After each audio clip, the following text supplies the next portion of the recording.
depressed, frustrated, sad, confused. You want answer. Let's talk.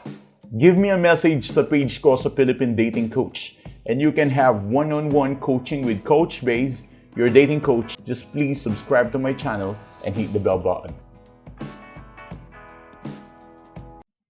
Don't give up.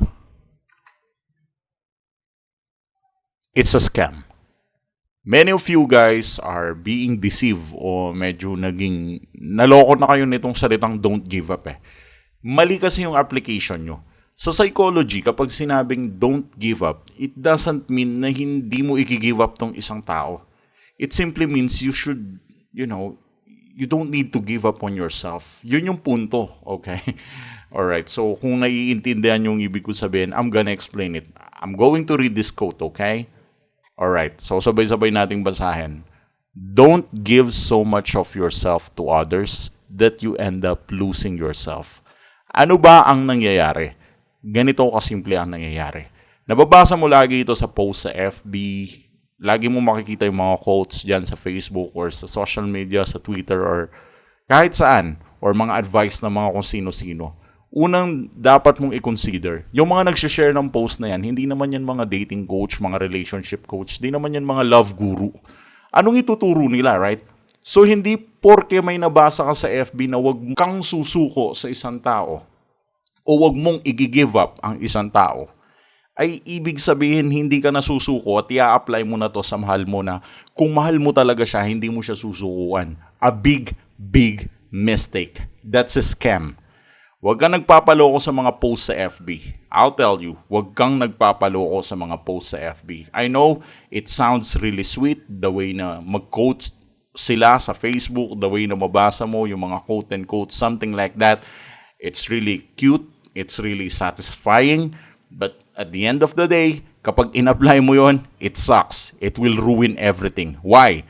Because instead of giving up for something na alam mong hindi mo naman dapat i-hold, ay dahil hindi ka nag-give up dun sa bagay na yon, akala mo napapatagal, napapahaba, lalo mo siyang makikip.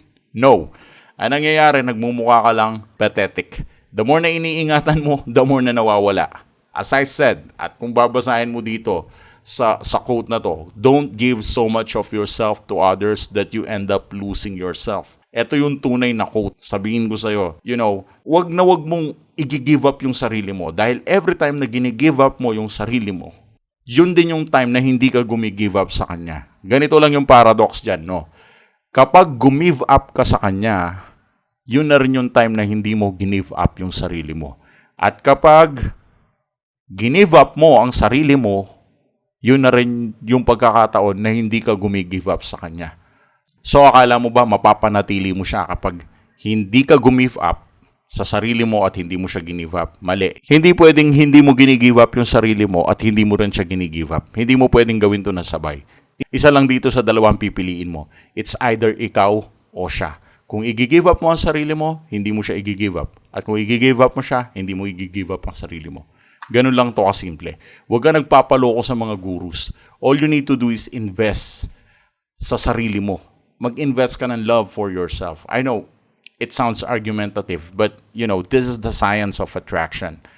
Do not waste your time studying what you need to do sa pagbabasa lang ng mga quotes sa Facebook.